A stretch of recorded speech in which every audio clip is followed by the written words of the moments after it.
The plastic chair felt cold against her back as Maya sat in the corner of the waiting room, her eyes fixed on the ugly beige carpet beneath her worn sneakers.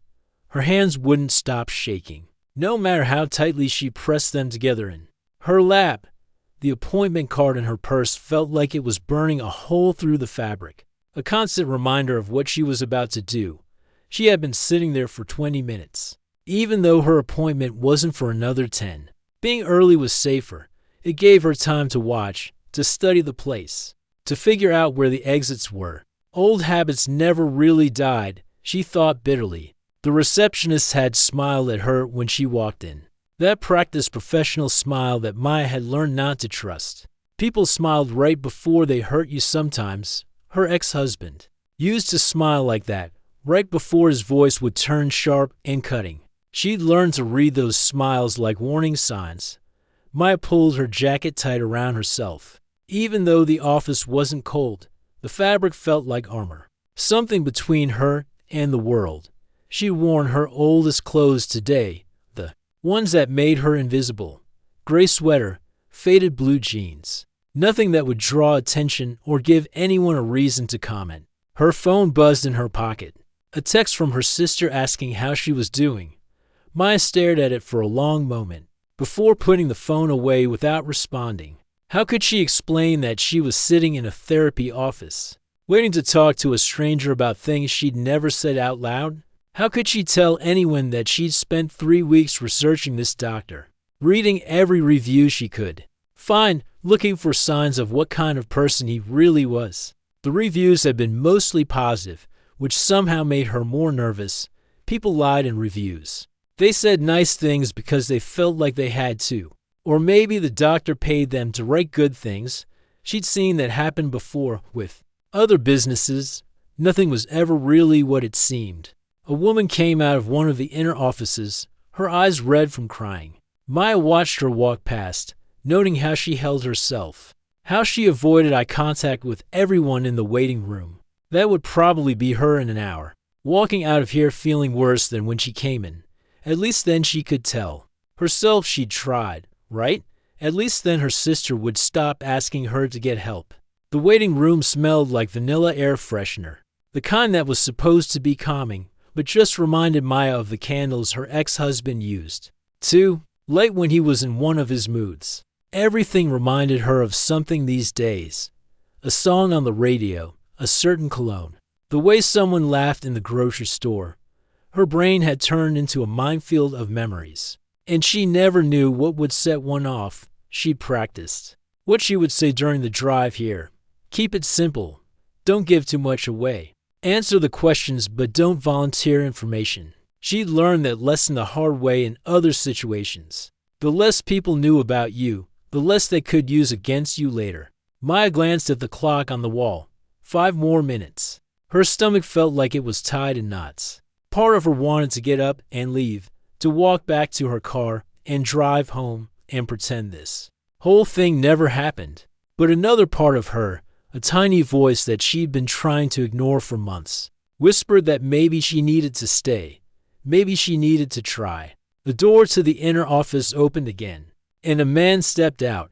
He was younger than she'd expected, maybe in his early 40s, with kind eyes behind wire-rimmed glasses. He wore a simple blue button-down shirt and khakis, nothing fancy or intimidating. This had to be Dr. Peterson, the therapist her family doctor had recommended. He looked around the waiting room until his eyes found hers. When he smiled, it didn't look practiced or fake. It looked genuine, which somehow made Maya more nervous than if he looked cold and professional. "Maya," he said, his voice gentle. "I'm Dr. Peterson. Would you like to come back?" She nodded and stood up, her legs feeling unsteady. This was it, no turning back now. She followed him down a short hallway, past other closed doors where other people were probably having their own conversations about their own problems. His office was nothing like she'd expected. She'd imagined something clinical and cold, with harsh fluorescent lights and uncomfortable furniture. Instead, the room was warm and inviting. Soft lamps cast a golden glow over comfortable chairs, and a small couch. Plants sat on the windowsill. their green leaves catching the afternoon sunlight. There were books everywhere, not just psychology textbooks, but novels and poetry collections too. "Please, have a seat wherever you're comfortable," Dr. Peterson said. Gesturing to the seating options, Maya chose the chair closest to the door, automatically calculating how quickly she could leave if she needed to. It was a habit she'd developed over the years, always knowing where the exits were, always having an escape plan. Dr. Peterson settled into the chair across from her, not too close, but not so far away that it felt impersonal. He had a notepad in his hands, but he wasn't writing anything yet. He was just looking at her with those kind eyes, waiting for her to speak. The silence stretched between them, and Maya felt her chest tightening. This was the part where he would start asking invasive questions, where he would want to know all the details about what had happened to her. This was where it would get uncomfortable and painful, where she would have to relive things she'd spent so much energy trying to forget. But instead of launching into questions, Dr. Peterson just smiled again and said, "I know this can feel overwhelming. We can take this at whatever pace feels right for you. There's no pressure to share anything you're not ready to talk about." Maya blinked, surprised. That wasn't what she'd expected him to say. Where were the probing questions? Where was the clinical analysis? Where was the judgment she'd been preparing herself for? She realized she'd been holding her breath and forced herself to exhale slowly. Maybe this wouldn't be as terrible as she'd imagined. Maybe, just maybe, this could be different from everything else in her life that had started with promises and ended with pain. But even as a tiny seed of hope tried to take root in her chest, Maya pushed it down. Hope was dangerous. Hope made you vulnerable, and she'd been vulnerable enough for one lifetime. Maya had been coming to Dr. Peterson's office for 3 weeks now, and each time she walked through that door, she expected everything to change. She kept waiting for him to drop the nice guy act and show who he really was underneath. But every Tuesday at 2 o'clock, he greeted her with the same gentle smile and the same patient voice. Today she was running 15 minutes late. She'd done it on purpose. Sitting in her car in the parking lot, watching the clock tick past her appointment. Time. This would be the test.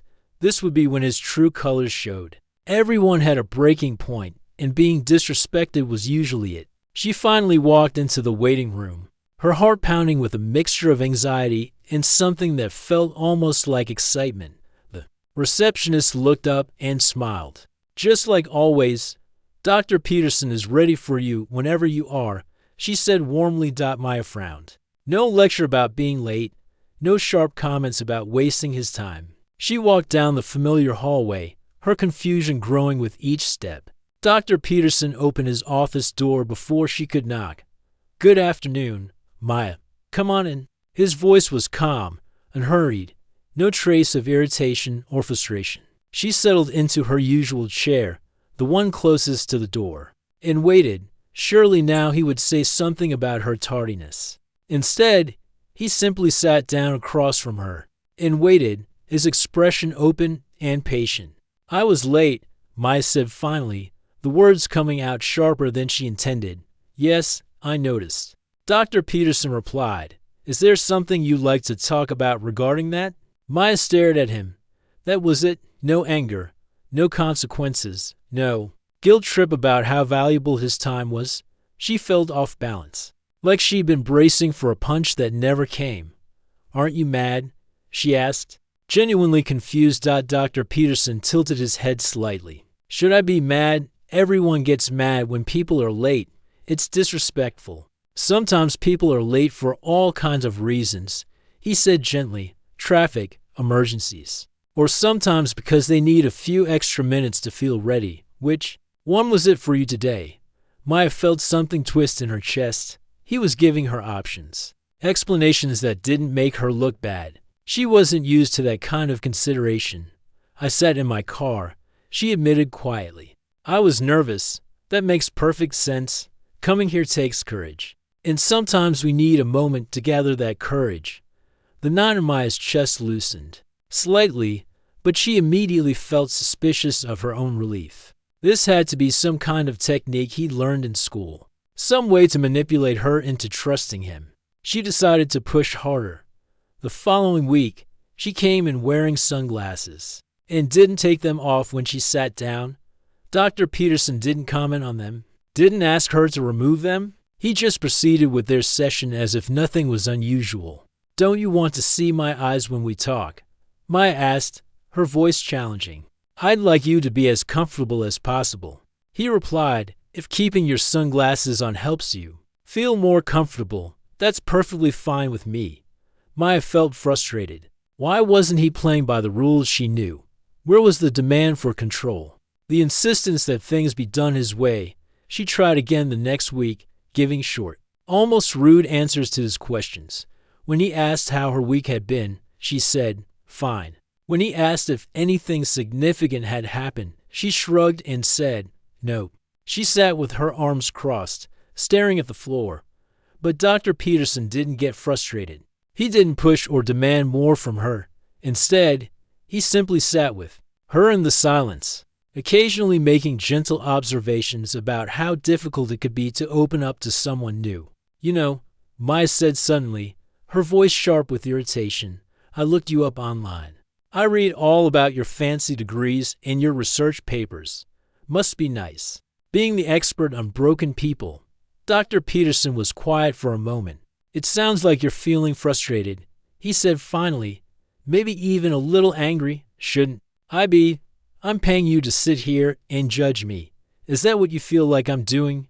Judging you?" Maya opened her mouth to say yes, but the word wouldn't come, because the truth was, she didn't feel judged. She felt something else, something she couldn't quite name because it had been so long since she'd experienced it. She felt safe, and that terrified her more than any harsh words or cruel judgment ever could. "I don't understand you," she whispered, her voice smaller than she intended. "What don't you understand? Why aren't you mean to me? Why don't you get mad when I'm difficult? Why don't you tell me to stop wasting your time and get over it already?" Dr. Peterson leaned forward slightly, his expression gentle but serious. "Maya, has someone made you feel like you were wasting their time when you were struggling?" The question hit her like a physical blow. Memories flooded back. Her ex-husband's exasperated sighs when she cried. His rolled eyes when she tried to explain her feelings. His sharp words about how exhausting it was to deal with her emotions. Everyone gets tired of it. Eventually, she said, her voice barely audible, "I'm not tired of you," Dr. Peterson said simply. "And I'm not going to get tired of you. Your feelings aren't a burden, Maya. They're part of who you are, and who you are matters." Maya felt tears prick her eyes behind her sunglasses. She'd been coming here for a month, testing him, waiting for him to fail her the way everyone else had. But instead of failing, he'd been consistently, impossibly kind. It was in that moment that she realized something that made her stomach flip with panic. She was starting to look forward to these appointments. She was starting to feel disappointed when Tuesday was over, and she had to wait a whole week to come back. She was starting to feel something she hadn't felt in years. The simple pleasure of being heard, of being treated like a person who mattered. And it scared her to death, because if Dr. Peterson could be kind to her, if he could see value in her when she couldn't see it in herself, what did that mean about all the other people in her life who had treated her badly? What did that mean about the stories she'd been telling herself about what she deserved? Maya pulled her jacket tight around herself and stared at the floor, trying to push down the dangerous hope that was trying to bloom in her chest. Hope was the enemy. Hope led to disappointment. Hope led to pain. But despite her best efforts, hope was already taking root. 2 months had passed since Maya first walked into Dr. Peterson's office, and something strange was happening to her. She found herself thinking about their conversations during the week, replaying his words in her mind when she was alone in her apartment. For the first time in years, Tuesday had become her favorite day of the week, and that realization made her feel sick with guilt. She wasn't supposed to enjoy this. She wasn't supposed to feel excited about talking to someone about her problems. Good people didn't need therapy. Strong people figured things out on their own. At least, that's what she'd always been told. Last Tuesday, she'd actually told Dr. Peterson about her childhood, Not everything, just small pieces. How her mother used to go silent for days when she was upset, leaving Maya to guess what she'd done wrong. How her father would come home from work tired and angry, taking it out on whoever was closest. She'd never told anyone these stories before, had barely even admitted them to herself. But when she spoke, Dr. Peterson listened with his full attention. He didn't interrupt or try to fix anything. He didn't tell her that her parents probably did their best or that she should be grateful for what she had. He just listened and occasionally said things like, "That must have been really hard for you," or "No child should have to worry about their parents' emotions like that." His words had felt like cool water on a burn she didn't even know she had. Now, she was driving to her appointment, and her hands were shaking on the steering wheel. She'd spent the entire week feeling good, actually good, and it terrified her. She caught herself humming while doing dishes. She'd smiled at her neighbor instead of avoiding eye contact. She'd even thought about calling her sister back instead of ignoring her texts. This wasn't normal. This wasn't her. Maya was the person who expected the worst because the worst usually happened. She was the person who kept her head down and her expectations low. She wasn't the person who felt hopeful about anything. She parked outside the office and sat in her car for a few minutes, trying to calm down. Her phone showed 3 missed calls from her sister, and to text messages asking if she wanted to grab coffee this weekend. Maya stared at the messages, feeling that unfamiliar warmth in her chest again. Her sister wanted to spend time with her. When was the last time she'd actually wanted to spend time with anyone? But then the guilt crashed over her like a wave. What right did she have to feel good when she'd wasted so many years being miserable? What right did she have to hope for better relationships when she pushed everyone away for so long? And most terrifying of all, what if this feeling didn't last? What if Dr. Peterson eventually got tired of her stories and decided she wasn't worth his time? She walked into the office, feeling like her skin was too tight, like she might jump out of it at any moment. The receptionist smiled and waved, and Maya managed a small wave back before hurrying down the hallway. Dr. Peterson was waiting for her with his usual calm presence. "How are you doing today, Maya?" "I've been thinking," she said, sitting down in her chair with more force than necessary. "Maybe this isn't working. Maybe I'm not the kind of person who gets better." Dr. Peterson tilted his head slightly. "What makes you say that?" "Because I've been feeling different, and that's not normal for me. I'm not supposed to feel good about things. Every time something good happens in my life, something bad follows. It's like the universe keeps things balanced, you know?" That sounds like a really scary way to live, always waiting for the other shoe to drop. Maya felt tears prick her eyes. But it's safer. If I don't expect anything good, I can't be disappointed. And how has that worked for you so far? The question hung in the air between them. Maya thought about her empty apartment, her phone that rarely rang, the way she'd spent the last few years just surviving from one day to the next. It's worked fine. She lied. Dr. Peterson was quiet for a moment. "Maya, can I share something I've observed about you over these past few months?" She nodded. "Even though part of her wanted to run, you're one of the most resilient people I've ever met. You survived things that would break many people, and you're still here, still trying, still showing up. That takes incredible strength." Maya felt like he'd punched her in the stomach. "I'm not strong. Strong people don't fall apart. Strong people don't need help." Where did you learn that? The question was so simple, but it opened something inside her that she kept locked away for years. She remembered her mother's voice after her father left. "We have to be strong now. We can't let people see us struggling." She remembered her ex-husband's words when she tried to talk about her feelings. "Stop being so weak. Other people have real problems. Everyone," she whispered, "everyone taught me that."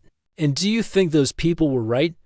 Maya looked at Dr. Peterson, really looked at him. His eyes were kind but serious, and she could see that he genuinely wanted to know what she thought. Not what she was supposed to think or what would make him happy, but what she actually believed. "I don't know anymore," she admitted. "I used to be so sure about everything, about what I deserved, about what was normal, about what kind of person I was. But sitting here with you, it's like you see someone completely different when you look at me. Maybe I see who you really are, underneath all the things other people told you about yourself." The words hit her like lightning. Maya felt something crack open in her chest, something that had been frozen for so long she'd forgotten it was there. It was terrifying and wonderful and overwhelming all at once. "I spent 3 hours last night reading articles about you online," she confessed suddenly. "Looking for bad reviews, for complaints, for anything that would prove you're not as nice as you seem. Did you find anything? No? And that made me even more suspicious." She laughed, but it sounded shaky. "How messed up is that?" "I'm upset because I can't find evidence that you're a bad person." Dr. Peterson smiled gently. "It sounds like you're starting to believe that maybe, just maybe, some people in this world are genuinely safe to be around." Maya felt the tears she'd been holding back start to fall. "But what if I'm wrong? What if I let myself trust you and you hurt me too?" "That's a risk," he said honestly. "But Maya, what's the risk of never trusting anyone at all?" She thought about her lonely apartment, her silent phone, the way she'd been living like a ghost in her own life. She thought about her sister's text messages, and how good it had felt to imagine saying yes to coffee. "I'm scared," she whispered. "I know, and that's okay. Being scared means you're considering something that matters to you." Maya sat in the comfortable chair in the warm office, tears streaming down her face. And for the first time in years, she felt like she was exactly where she needed to be. It was terrifying and beautiful and completely overwhelming. But she stayed. Maya's hands were shaking so badly she could barely hold her phone as she sat in her car. Outside the grocery store, she'd been having a perfectly normal day until she turned down the cereal aisle and saw him, her ex-husband, standing there like nothing had ever happened, reading the back of a box of granola as if he hadn't spent 3 years telling her she was worthless. He looked exactly the same. Same brown hair, same confident posture, same way of standing that took up more space than necessary. For a moment, Maya felt like she was 25 again, small and scared and constantly walking on eggshells. Their eyes met across the aisle, and he smiled, that same smile she used to think was charming. Before she learned what it really meant, he started walking toward her, and Maya felt her chest tighten like someone was squeezing all the air out of her lungs. "Maya, wow, you look great," he said, his voice warm and friendly like they were old friends who just happened to run into each other. "How have you been?" She wanted to run. Every instinct in her body was screaming at her to turn around and leave. But her feet felt glued to the floor. "I'm fine," she managed to say, her voice barely above a whisper. "You know, I've been thinking about you lately," he continued, stepping closer. "I heard you've been seeing someone." "A therapist?" He said the word like it was something embarrassing, something shameful. Maya's face burned with humiliation. "How did you hear that? Small town. You know how it is. People talk." He shrugged, but his eyes had that familiar cold look she remembered so well. "I just hope you're not filling your head with a bunch of nonsense. You know how you can be, Maya. You always make things more dramatic than they need to be." The words hit her like a slap. For a moment, she was right back in their old apartment, listening to him explain why her feelings were wrong, why her memories were exaggerated, why everything that hurt her was really her own fault. "I have to go," she whispered, abandoning her cart and pushing past him toward the exit. "Maya, wait," he called after her, but she was already running. She made it to her car before the panic attack hit full force. Her heart was racing. Her hands were tingling, and she couldn't catch her breath.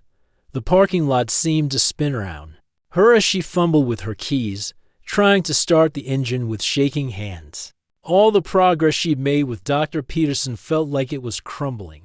Maybe her ex-husband was right. Maybe she was just being dramatic. Maybe therapy was just filling her head with ideas about deserving better when the truth was that this was all she was worth. She drove straight to Dr. Peterson's office. Even though her appointment wasn't until tomorrow, she knew she looked terrible. Red eyes, messy hair, still wearing the old sweatshirt she'd thrown on that morning. The receptionist took one look at her and immediately called Dr. Peterson. He appeared in the waiting room within minutes, his face full of concern. "Maya, what happened? I can't do this anymore," she said, the words tumbling out between gasps. "I saw him, my ex-husband, and he was right. I'm being dramatic. I'm making things bigger than they are. This whole therapy thing is just me being weak and pathetic." And Maya, Dr. Peterson said gently, "Let's go to my office. Take your time." She followed him down the familiar hallway, but everything felt different now. The warm lighting seemed harsh, the comfortable chairs seemed fake, and she felt like an intruder in a space where she didn't belong. "I'm sorry," she said as soon as they sat down. "I know I don't have an appointment. I know you probably have other patients who actually deserve your time. I just didn't know where else to go." Dr. Peterson leaned forward slightly. "Maya, you always deserve my time, and you always have a place here. What happened today?" She told him everything. The grocery store, the conversation, the way her ex-husband's words had made her feel like she was shrinking back into the person she used to be as she spoke. She waited for Dr. Peterson to agree with her ex-husband, to tell her she was overreacting, to suggest that maybe she should be grateful someone had wanted to be with her at all. Instead, he listened, really listened, and when she finished, he was quiet for a long moment. "Maya," he said finally, "what you experienced today sounds incredibly difficult and triggering. Running into someone who hurt you deeply would be hard for anyone. But maybe," he's right, "maybe I am being dramatic." Dr. Peterson's expression grew serious. "Can I ask you something? In all the months we've been working together, have I ever told you that your feelings were dramatic or wrong?" Maya shook her head. "Have I ever made you feel like your experiences didn't matter?" "No," she whispered. "So why do you think his opinion about your healing process matters more than your own experience of it?" The question hit her like a lightning bolt. Maya stared at Dr. Peterson, feeling something shift inside her chest. Because he used to be the most important person in my life. Because I loved him. Because I believed him when he told me who I was. And do you still believe him?"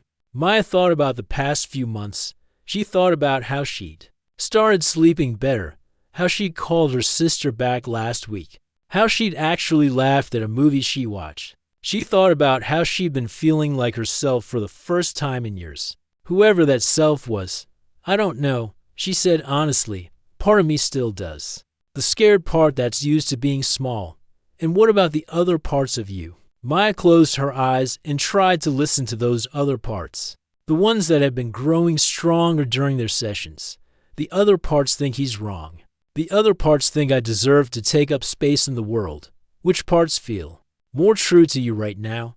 Maya opened her eyes and looked around Dr. Peterson's office. The plants on the windowsill, the books on the shelves, the gentle lighting that made everything feel safe. She thought about how he'd dropped everything to see her when she was falling apart. She thought about how he'd never once made her feel like a burden. "This feels true," she said, gesturing to the space between them. "What we do here feels true. The way you treat me feels true. That's because it is true, Maya. The kindness you experience here isn't fake or temporary.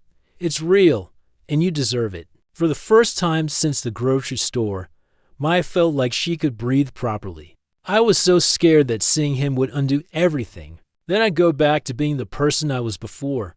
Healing isn't a straight line," Dr. Peterson said gently. "Having difficult days doesn't erase your progress. It just means you're human, and humans sometimes struggle."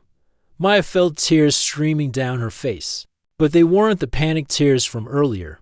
These felt different, cleaner somehow. "I don't want to be scared anymore," she said. "I don't want his voice in my head telling me what I'm worth." "Then we'll keep working on replacing his voice with your own." Maya sat in that comfortable chair, in that warm office, and for the first time since the grocery store, she felt like herself again. Not the broken person her ex-husband had tried to convince her she was, but the person she was becoming with Dr. Peterson's help, the person who deserved kindness, the person who deserved to take up space, the person who deserved to heal. 6 months later, Maya sat in her car outside her sister's house. holding a bottle of wine and trying to remember the last time she felt this nervous about something good. Through the window, she could see her sister moving around the kitchen, probably putting the finishing touches on dinner. This was their third monthly get-together, something that had started after Maya finally returned one of those ignored phone calls. The panic attack at the grocery store felt like a lifetime ago. Now, she still saw Dr. Peterson every 2 weeks instead of weekly, and their conversations had shifted from crisis management to life management. They talked about her job, her relationships, her dreams for the future, dreams she was finally allowing herself to have. Maya took a deep breath and got out of the car. Her sister opened the door before she could knock, wrapping her in a hug that Maya actually returned instead of standing stiff and uncomfortable. "I'm so glad you're here," her sister said, leading her into the warm kitchen that smelled like garlic and herbs. "I made your favorite pasta." It was such a simple thing. Someone remembering what she liked and taking the time to make it for her. A year ago, Maya would have felt guilty about being someone's favorite anything. Now she just felt grateful. They talked easily over dinner, sharing stories about their weeks, laughing at old memories that Maya had finally stopped viewing through the lens of pain. Her sister asked about therapy, not with the worried concern she used to have, but with genuine interest in Maya's growth. "You seem different," her sister said as they cleared the dishes. "Let her somehow." Maya considered this. "I think I'm learning who I am when I'm not afraid all the time." "And who is that?" Maya smiled, a real smile that reached her eyes. "Someone who likes trying new restaurants and watching bad movies. Someone who wants to travel someday. Someone who can have conversations without constantly analyzing every word for hidden meanings." Her sister hugged her again. "I've missed that person. I'm so glad she's coming back." Driving home that night, Maya realized her sister was right. She was different, not completely transformed. She still had days when the old fears crept in, when she caught herself waiting for something bad to happen. But those days were becoming less frequent, and when they did come, she had tools to handle them. She thought about her last session with Dr. Peterson, when he asked her what she'd learned about herself through their work together. "I learned that I'm not broken," she'd said. "I was hurt, but that's not the same thing. Broken things can't be fixed, but hurt things can heal. And what else? That kindness isn't always a trap. Sometimes people are genuinely good, and they don't want anything from me except for me to be okay." Dr. Peterson had smiled at that. "And how does it feel to know that?" "Scary," Maya had admitted, "but also hopeful. Like maybe the world has more good people in it than I thought." Now, pulling into her apartment parking lot, Maya felt that same sense of hope. Her apartment didn't feel like a hiding place anymore. She'd bought plants for the windows and had hung pictures on the walls. She'd even gotten a cat, orange tabby named Sunny, who greeted her at the door with enthusiastic purring. As she got ready for bed, Maya caught her reflection in the bathroom mirror. The woman looking back at her stood straighter, made eye contact, instead of looking away, and had color in her cheeks from laughing over dinner.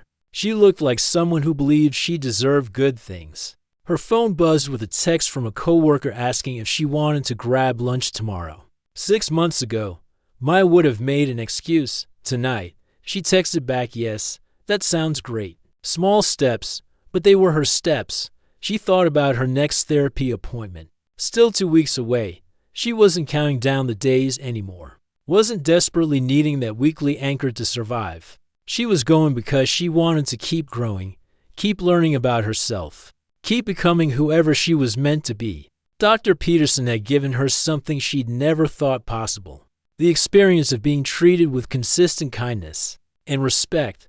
But more than that, he'd shown her that she could trust her own feelings, that her experiences mattered, that she had the right to take up space in the world. She wasn't fixed. She didn't think healing worked that way. But she was whole in a way she'd never been before, even before all the hurt happened. She was whole because she finally understood that she'd always been worthy of love and kindness. She just hadn't known how to recognize it when it was real. Maya turned off the lights and settled into bed with Sunny curled up beside her. tomorrow. She would go to work, have lunch with her coworker, maybe call her sister just to chat. Simple. Normal things that felt like miracles because she was finally present for them. She used to lie awake at night worrying about all the ways things could go wrong. Now she fell asleep thinking about the ways things could go right, not with naive optimism, but with the hard-won knowledge that good things were possible, even for her. Especially for her. Dr. Peterson had once told her that therapy wasn't about fixing broken people, but about helping people remember who they were underneath all the things that had happened to them. As Maya drifted off to sleep, she realized she finally understood what he meant. She wasn't a new person. She was herself, maybe for the first time in her adult life. And that self was someone worth knowing, worth caring about, worth fighting for. The scared girl who had walked into Dr. Peterson's office 8 months ago was still part of her, but she wasn't in charge anymore. Now Maya was in charge of her own life, making choices based on what she wanted rather than what she feared. And what she wanted was to keep growing, keep healing, keep discovering all the good things that were possible when you finally believed. You deserve them. It had taken her 32 years to learn that lesson, but she'd learned it well. And tomorrow, she would wake up and live it again.